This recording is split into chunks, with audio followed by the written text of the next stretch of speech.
Nessa aula vamos falar sobre identidade visual. Essa aula vai ser um pouco mais longa, porque a gente vai falar ali de alguns pontos bem importantes para você mesmo criar a sua própria identidade visual.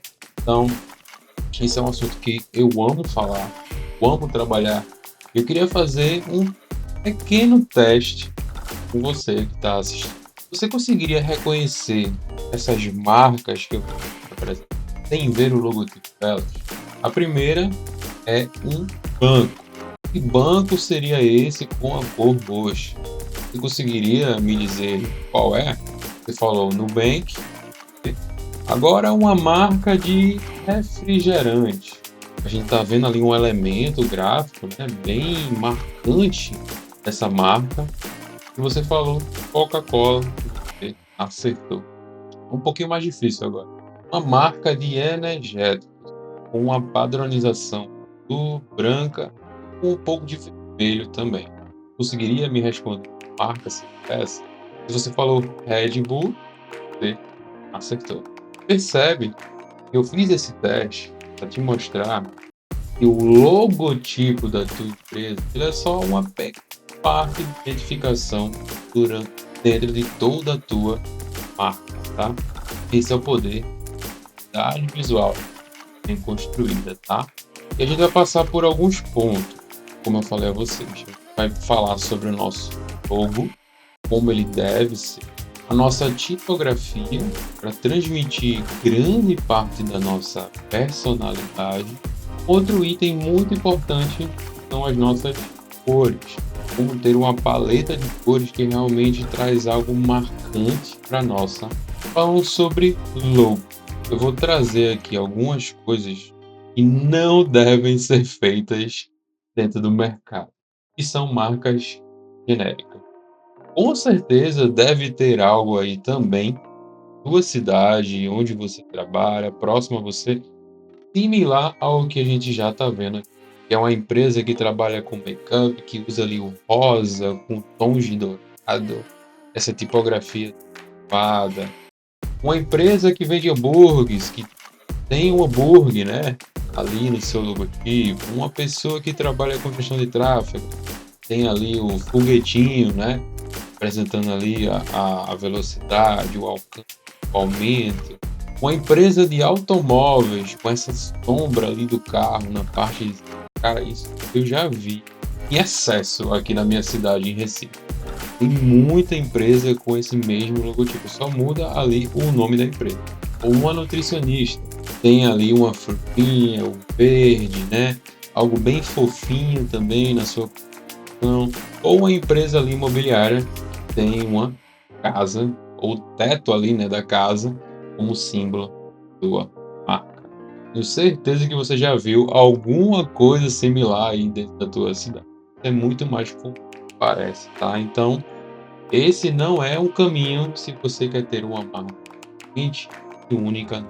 E um outro exemplo é representar o que você vende dentro do seu logotipo, tá? Então, vamos imaginar que a Nike vende sapatos. O logo da Nike seria um sapato? Ou então, por exemplo, a Coca-Cola vende refrigerante. Seu logo seria um refrigerante? Ou então, por exemplo, a Starbucks, que vende cafés. O logo seria uma xícara de café? Ou a Apple vende computadores, tecnologia? O seu logo seria ali um computador? BMW, carro. Ou então o McDonald's, já imaginou o McDonald's com a foto de um hambúrguer? Cara, isso é algo muito comum, muito mais comum do que imagina, tá? Então, isso é um grande erro. Se você quer ser único, se quer ser reconhecido como uma marca diferente, então veja como essas grandes empresas elas conseguem transformar a percepção da empresa em um simples logotipo. Os melhores logotipos, melhores empresas maiores, elas não têm logotipos apelativos para o que elas simplesmente querem criar conexão com o seu público-alvo e serem identificadas. E os seus logos, os seus símbolos, elas não apenas representam, mas também o que as pessoas em essas marcas falam, tá? Por exemplo, o logo da Nike, ela não é simplesmente um risco, mas ela também transmite ali, né, a velocidade. Mas esse logo, ela é as asas da deusa grega chamada Nike. Demonstra, personifica a força, vontade e a vitória. Ou, por exemplo, a Starbucks, que tem uma sereia de duas caudas. Isso associa a sedução ali, que essa sereia tem dinheiro. E a ideia é transmitir que a sedução do café representa para quem ama o sabor verdadeiro. Então, perceba que eles não têm, né, ali, especificamente o produto que o serviço que eles oferecem, mas sim a emoção, a emoção que eles querem criar com o seu público, tá? Um logotipo, para a gente concluir, ele precisa de um ecossistema.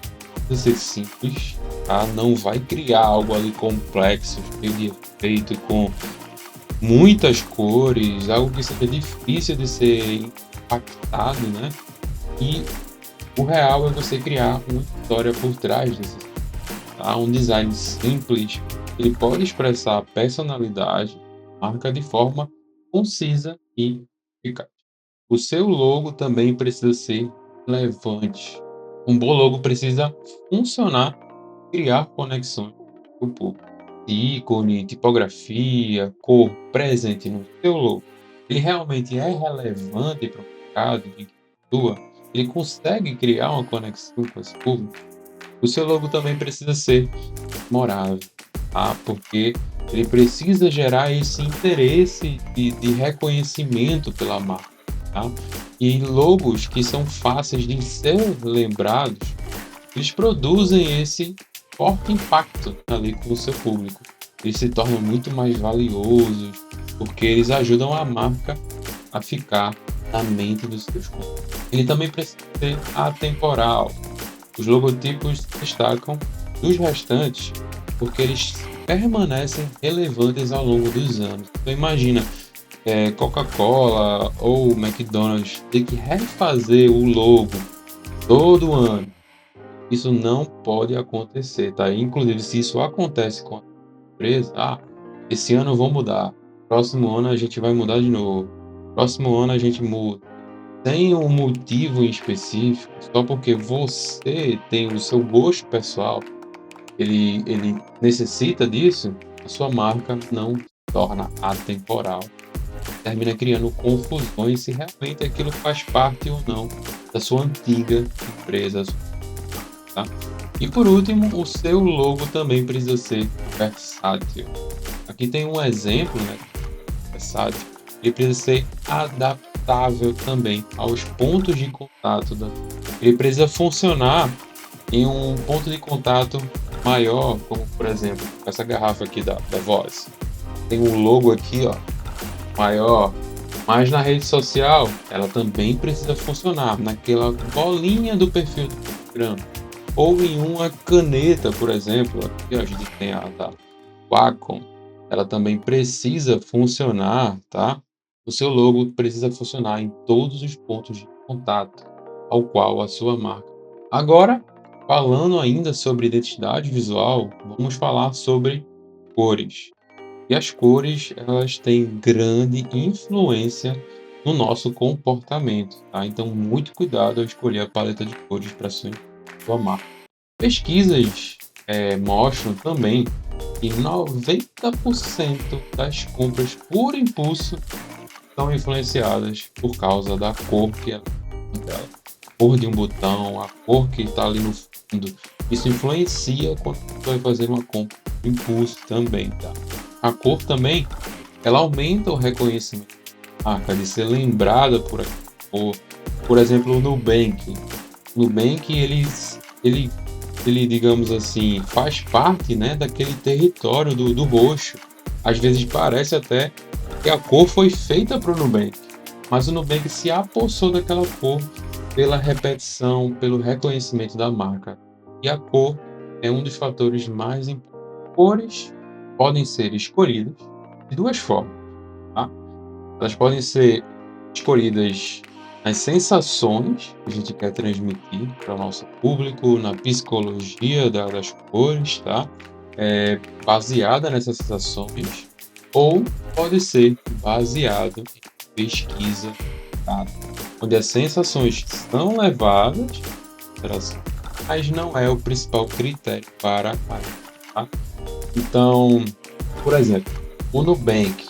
O Nubank, ele, mais uma vez, né, falando do Nubank, o Nubank escolheu a cor roxa, mas antes do Nubank existir, todo o mercado ali bancário utilizava vermelho, laranja, amarelo, a maioria das cores eram essas. E quando o Nubank entrou no mercado, ele fez a escolha das cores baseado em um território que ninguém estava utilizando, dominou aquela cor e utilizou, criando diferenciação. O Nubank podia muito bem ter entrado ali, mais uma vez, com a cor vermelha, laranja, amarelo, que a gente já vê ali no mercado, mas ela decidiu inovar. Então, falando sobre as sensações, a psicologia, o que você quer transmitir? Essas são perguntas que você precisa fazer para poder fazer as escolhas. Qual é a sua personalidade? Que personalidade você quer trazer para o mercado? Ah, Matheus, eu quero uma marca mais feliz, mais alegre. Não, Matheus, eu quero uma marca mais inovadora, mais tecnológica. Ah, Matheus, eu quero uma marca ali mais, digamos, cause ali uma sedução, algo mais luxuoso. Tudo isso a gente precisa ser levado em consideração na personalidade que você tem para o mercado. E aqui, qual é a sensação que você quer gerar? Você quer que o seu cliente sinta? Como você quer? Lembra que a gente falou sobre sentimento? Você quer que ele fique uma sensação muito feliz ao ter contato? Ou que ele tenha ali, ah, Matheus, quando ele tiver contato com a minha marca, eu quero que ele se sinta mais poderoso, forte. Então tudo isso deve ser levado em consideração. Eu quero trazer um exemplo falando sobre cores e como a escolha da paleta de cores e até da quantidade de determinadas cores podem causar algumas sensações. Tá? Um exemplo, lojas americanas, elas têm o vermelho, né? E a gente vê a foto da Juliette, muito feliz ali, comemorando, né? Atrás tem um fundo ali que aparenta que ela está dentro de uma festa, algum evento comemorativo. Então, a gente sente essa felicidade. Ah, caramba, como ela está feliz. Mas o mesmo vermelho, a depender da quantidade e tonalidade que você pode transmitir uma outra sensação. Já esse exemplo do filme do Scream, ele já transmite ali uma imagem, né, de cara, é medo, terror. Então, tem o vermelho, mas ele já está sendo utilizado em menor dosagem, né, ali com o fundo preto. Isso causa uma outra sensação. Então, a mesma cor, a depender do seu uso, ela também pode transmitir uma sensação diferente do que trazer para o nosso. Outro exemplo, o verde é muito associado, né, ao plantações, natural, natureza, frutas, verduras, algo orgânico, né? Mas o mesmo verde, depender ali do seu uso, também pode transmitir outra imagem. Por exemplo, a imagem de um veneno. E a gente percebe que aqui a gente tem duas tonalidades de verde. Um verde ali mais vibrante, um pouquinho mais pastel também, né? Ele traz uma imagem ali, uma mensagem de ser algo mais leve, meigo, calmo, refrescante também. Já um verde ali um pouco mais escuro também transmite uma outra sensação. Uma imagem ali de nojo, repúdio, sujo, veneno. Ele lembra até um musgo, né? Digamos assim. Então, cuidado. Tá? E tudo depende da personalidade que você quer trazer para um exemplo, Subway. Subway fez a escolha das suas cores porque ela queria transmitir a imagem de algo real, tem conservantes, mas mesmo assim, a empresa, embora não seja, e muita gente se engana, Subway não é comida natural, tá? Eles têm conservante, o forma como a comida é feita, ela é um fast food, muito similar ao McDonald's, tá? Mas a imagem que ela cria, as cores, transmite essa personalidade de ser algo tal. O exemplo do Nubank também foi o exemplo da escolha feita por pesquisa de mercado, enquanto os outros bancos utilizavam vermelho, amarelo, o Nubank escolheu o roxo e ali simplesmente quebrou todos os paradigmas. Eu trouxe aqui um exemplo para vocês, vocês podem tirar um print ou rever a aula sobre a psicologia, o que cada cor transmite para o nome. O vermelho, o verde. E aí você faz esse alinhamento com o que a sua empresa e sua marca quer trazer para o mercado. E mais uma vez, existem diversas interpretações. Cor. Não transforme, e é algo muito importante, tá? Não transforme tendências em regras. Estude cada caso em particular. Porque a gente está falando da tua marca, tá? Algo que tem que ficar por anos sendo repetido, transmitir personalidade que a gente deseja ter para o. Agora falando sobre tipografia, é algo muito importante e transmite grande parte da personalidade da nossa. A tipografia, que são as fontes, letras, elas são divididas em várias categorias. Eu trouxe aqui 4 para vocês verem e escolherem a personalidade que você. E cada uma dessas categorias, elas transmitem uma personalidade diferente. Tá? A gente tem a tipografia serifada, com a serifa grossa, a sem serifa e a manuscrita. E outras também, mas essas são as mais importantes. A serifa, por exemplo, ela tem algumas características. Tá? Aqui, por exemplo, ó, a parte da letra E, você vê que elas têm essa transição, né? Mais inclinada. Elas têm a transição aqui, ó, a gente pode ver que a letra, o traço, ele é fino, ele vem mais grosso, né? Veio na letra S. E a serifa, essa pequena parte aqui que está grifada aqui, F, também tem na letra I, na letra E, na S também, tá? Isso é chamado de serifa. E a serifa, elas têm algumas características de personalidade. Ela transmite ali a marca que quer falar sobre sabedoria, que quer transmitir poder. Ao mesmo tempo, também traz um pouco desse tom tradicional, também transmite muito essa liderança. Se você tem uma marca ali mais conservadora, mais antiga, ela também tem essa característica e ela também trabalha muito a exclusividade. E eu vou te dar alguns exemplos. Grandes marcas utilizam a tipografia ao seu favor, né? Como por exemplo a Tiffany, ela quer transmitir essa personalidade mais viva, rosa. A Zara também, né? Que tem a serifa ali no fogo na sua dia, quer transmitir. Embora muita gente não sabe, mas a Zara ela é bem similar ao público da Riachuelo, tá? É uma marca ali fashion, mas que ela passa uma imagem de ser uma marca mais luxuosa, tá? Mas mesmo assim os preços ainda são acessíveis para muitas, tá? E o exemplo também do Harry Potter, que é uma tipografia grifada, ele quer transmitir essas características de sabedoria, algo mais antigo também. Uma outra padronização de tipografia é a serifa grossa, que é a mesma serifa, sendo que um pouco mais grossa. Aqui na letra S, por exemplo, vocês conseguem ver que aquela transição que tinha de ter algo mais fino, um pouco mais grosso no traço, ela não aparece, tá? Simplesmente é bem mínima essa transição. A ênfase também das letras, elas são mais verticais, elas não são ali mais. E as serifas, elas são bem mais grossas também, tá?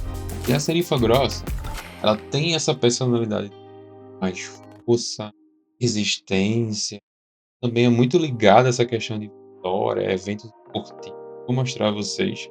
Ela também tem essa característica de ser um pouco mais durável, né, ela não é quebrável, né, que nem a outra serif que a gente viu.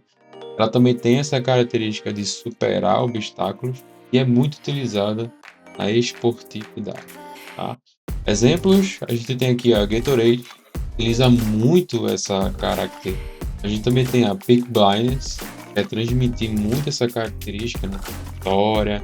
E o outro cartaz também do Challengers, né, que é algo recente da Netflix e também está muito ligado ali à esportiva. Uma terceira padronização tipografias é a tipografia sem serif. Ela não tem mais aqueles traços, aqueles detalhes que a gente viu em lugar nenhum, tá? Ela não tem transição, enquanto a serifa grossa ainda tinha um pouquinho de nada de transição. A sem serifa não tem nenhuma transição e ela não tem nenhuma ênfase de ser mais grosso, mais fino.